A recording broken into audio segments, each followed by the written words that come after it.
Vous êtes-vous déjà demandé pourquoi certains des produits les plus excitants que le monde ait jamais connus ont échoué lamentablement? Ces produits promettaient de révolutionner notre façon de vivre. Pourtant, malgré leurs concepts prometteurs et leurs technologies révolutionnaires, ils se sont tous soldés par des échecs catastrophiques. Pourquoi? Qu'est-ce qui a mal tourné? Aujourd'hui, nous jetons un coup d'œil aux 10 produits les plus innovants qui sont apparus sur le marché mais qui n'ont jamais tenu leurs promesses. Ces produits avaient tout pour réussir, et pourtant ils ont échoué face à divers obstacles. Des prix excessifs au mauvais timing, explorons l'histoire derrière ces innovations ratées. Que pouvons-nous en apprendre? Prêts à découvrir les échecs choquants qui ont ébranlé l'économie mondiale? Restez à l'écoute pour découvrir ce qui se cache derrière les idées ratées qui sont aujourd'hui légendaires. 1. Apple Lisa, 1983. En 1983, Apple a présenté le Lisa, le premier ordinateur personnel doté d'une interface graphique permettant aux utilisateurs de déplacer des fenêtres, de cliquer sur des icônes et de naviguer avec une souris. Cette technologie révolutionnaire a fait du Lisa une révolution dans le monde de l'informatique.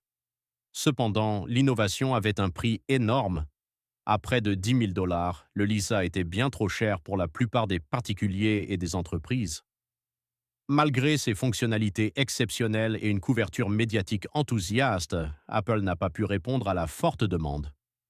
Seules environ 100 000 unités ont été vendues, ce qui était loin des attentes de l'entreprise. En 1985, Apple a retiré le Lisa, jetant ainsi les bases de la fructueuse gamme Macintosh. Bien que le Lisa ait échoué, il reste un symbole de l'idée que si l'innovation est importante, le prix et la viabilité commerciale sont tout aussi cruciaux. Il nous enseigne que même les grandes idées peuvent échouer si elles ne sont pas accessibles au grand public. 2. Sony Betamax, année 1970. Dans les années 1970, Sony a lancé le format Betamax sur le marché, censé éclipser le concurrent VHS grâce à sa qualité d'image et de son supérieur. La technologie était révolutionnaire, elle présentait toutefois deux défauts majeurs qui ont finalement conduit à son échec. Premièrement, Sony gardait un contrôle strict sur la licence Betamax et n'autorisait que peu de fabricants à produire des appareils. Deuxièmement, le Betamax ne pouvait enregistrer qu'une heure de vidéo, ce qui était trop court pour de nombreux films. Alors que le VHS dominait avec des durées d'enregistrement plus longues et une politique de licence ouverte, le Betamax est resté un produit de niche. Malgré ses meilleures performances techniques, le Betamax a perdu la bataille pour la domination du marché et a finalement été évincé par le VHS. Le Betamax est aujourd'hui un exemple parfait du fait que la technologie peut être supérieure, mais que la stratégie de marché et les besoins des consommateurs sont souvent plus importants. 3. Cleco Atom, 1983. Le Cleco Atom était une tentative de révolutionner le marché des ordinateurs familiaux en proposant un ordinateur personnel bon marché. À un prix d'environ 600 dollars US, l'Atom était une entrée abordable dans le monde de l'informatique. Pourtant, malgré son prix attractif, l'ordinateur présentait de graves défauts. Des problèmes techniques tels que des lecteurs de cassettes défectueux et une alimentation instable ont entraîné des problèmes de démarrage massifs. Les utilisateurs ont rapidement perdu confiance en l'appareil, et les chiffres de vente sont restés bien en deçà des attentes. Avec seulement environ 95 000 unités vendues, Cleco a dû retirer l'Atom du marché en 1985. L'erreur ne résidait pas dans le concept, mais dans la qualité médiocre et les composants insuffisamment testés. L'Atom est devenu un avertissement montrant que des lancements rapides sur le marché sans test approfondi peuvent rapidement mener à l'échec. 4. Appareil photo. Kodak Disc 4000, année 1980. Au début des années 1980, Kodak a tenté d'établir un nouveau type de photographie avec l'appareil photo Disc 4000. Au lieu du film traditionnel de 35 mm, le Disc 4000 utilisait un disque rotatif contenant 15 petits négatifs. Sa construction compacte et son design futuriste en faisaient un produit innovant. Mais la qualité d'image laissait grandement à désirer. Les négatifs étaient si petits que les agrandissements devenaient granuleux et flous. De plus, le traitement des films disques dans les laboratoires était problématique, ce qui dégradait encore davantage les résultats. Malgré des campagnes de marketing intensives et un engagement massif de Kodak, Le produit a échoué et le disque 4000 a été retiré du marché en 1984. Kodak a appris une leçon importante. Ce n'est pas parce qu'un produit semble innovant qu'il répond aux exigences des consommateurs. La technologie du film disque a finalement été abandonnée en 1999. 5. Atari 5200, 1982. Atari, connu pour le succès de l'Atari 2600, a tenté en 1982 d'atteindre le niveau supérieur de la console de salon avec l'Atari 5200. Elle offrait des graphismes améliorés, plus de mémoire et un design plus élégant. Mais la réalité était différente. Les manettes étaient notoirement peu fiables, en particulier le joystick fragile qui se cassait ou tombait souvent en panne rapidement.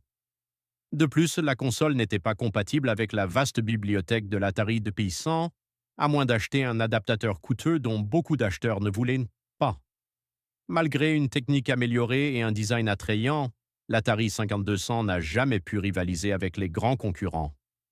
Lorsque Nintendo a conquis le marché avec la console NES, il était déjà trop tard pour Atari. La 5200 est restée un échec commercial et constitue aujourd'hui un exemple de l'importance d'un bon design et d'un lancement sur le marché solide. 6. Lifesaver Soda, année 1981. La marque Lifesaver, connue pour ses délicieux bonbons, s'est aventurée sur le marché des boissons dans les années 1980 avec le Lifesaver Soda. L'idée était simple: proposer les saveurs de bonbons populaires dans une boisson rafraîchissante et pétillante. Cependant, malgré une campagne de marketing prometteuse, le produit s'est avéré être un flop. Le soda était trop sucré et de nombreux consommateurs trouvaient l'idée de boire un bonbon liquide tout simplement trop étrange. Malgré des tests de goût positifs, la boisson n'a jamais réussi à s'imposer dans les rayons. Les chiffres de vente sont restés inférieurs aux attentes et le Lifesaver Soda a rapidement disparu du marché. Il reste un exemple classique du risque de trop compter sur la notoriété de la marque sans comprendre les besoins et les désirs réels des consommateurs. 7. Pepsi AM, 1989. En 1989, Pepsi a lancé une nouvelle boisson sur le marché, Pepsi AM, un cola spécialement conçu pour le matin, avec plus de caféine que le Pepsi normal. Il s'agissait d'offrir une alternative au café à ceux qui voulaient commencer leur journée avec un cola rafraîchissant, mais le concept a suscité une incompréhension totale chez les consommateurs. L'idée d'un cola au petit déjeuner semblait contre nature, et la faible différence de goût par rapport au Pepsi classique n'a pas convaincu. Bien que Pepsi ait investi massivement dans la publicité et le marketing, le produit a été rapidement arrêté. Les consommateurs ont continué à préférer leur café ou thé traditionnel pour leur rituel matinal, et Pepsi AM n'a pas réussi à s'imposer. Le produit reste un exemple de l'importance de comprendre les habitudes des clients et de ne pas simplement créer une solution qui ne répond à aucun besoin réel. 8. Power Glove, 1989. Le Power Glove, sorti en 1989 par Mattel pour le Nintendo Entertainment System, NES, promettait une révolution dans le jeu vidéo, le contrôle des jeux par les mouvements de la main. En théorie, cela sonnait comme une innovation révolutionnaire qui porterait l'expérience de jeu au niveau supérieur. Mais en pratique, la réalité était bien moins impressionnante. Les commandes étaient imprécises, l'installation compliquée, et peu de jeux prenaient en charge l'accessoire, ce qui limitait considérablement son utilisation. Malgré ses défauts, le Power Glove a acquis un statut culte et est devenu un symbole de la technologie ambitieuse mais ratée des années 80. Bien qu'il ait fait un flop commercial, le Power Glove a influencé les développements ultérieurs de l'industrie du jeu, comme le contrôle par le mouvement de la Nintendo Wii et d'autres systèmes VR. 9. Segway, 2001. Lors de la sortie du Segway en 2001, il était considéré comme le moyen de transport du futur. Un deux roues électrique auto-équilibré censé révolutionner le trafic urbain. Avec sa technologie futuriste et ses grandes promesses de désengorger le trafic, le Segway a attiré beaucoup d'attention. Pourtant, la réalité était tout autre. Le prix élevé, les restrictions d'utilisation dans les villes et les réglementations législatives difficiles ont rendu l'appareil peu pratique pour le quotidien. Bien que le Segway ait trouvé son application dans des niches spécifiques, comme dans les entrepôts ou pour des offres touristiques, il n'est jamais devenu un produit de masse.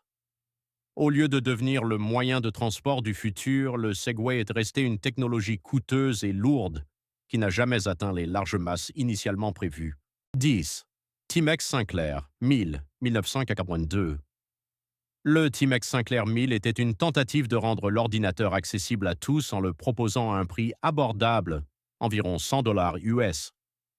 L'ordinateur a cependant été une déception en termes de performance. Avec seulement 2 KO de RAM et un système lent et peu fiable, il s'agissait plus d'une initiation à l'informatique que d'un véritable PC. L'absence de clavier physique et le manque de capacité de stockage le rendaient donc pratiquement inutilisable pour la plupart des utilisateurs. Malgré son faible coût, le Sinclair 1000 n'a jamais pu séduire le grand public. Les clients s'en sont rapidement détournés en raison de ses mauvaises performances. La machine a été retirée du marché après moins de 2 ans. Le Timex Sinclair 1000 reste un exemple du fait qu'un prix bas ne suffit pas à lui seul à assurer le succès d'un produit sur le long terme s'il manque de fonctionnalités de base. L'histoire de ces produits ratés nous montre que si l'innovation est cruciale, elle ne mène pas seule au succès. Il ne suffit pas de créer quelque chose de nouveau et d'excitant, cela doit aussi répondre aux besoins des consommateurs, offrir le bon rapport qualité-prix et arriver sur le marché au bon moment. Beaucoup de ces produits ratés ne sont plus connus aujourd'hui que comme des anecdotes curieuses, mais ils nous ont enseigné de précieuses leçons sur la façon d'éviter les pièges de l'innovation. Malgré leurs échecs, ces produits ont façonné l'industrie technologique et la façon dont nous pensons à la technologie.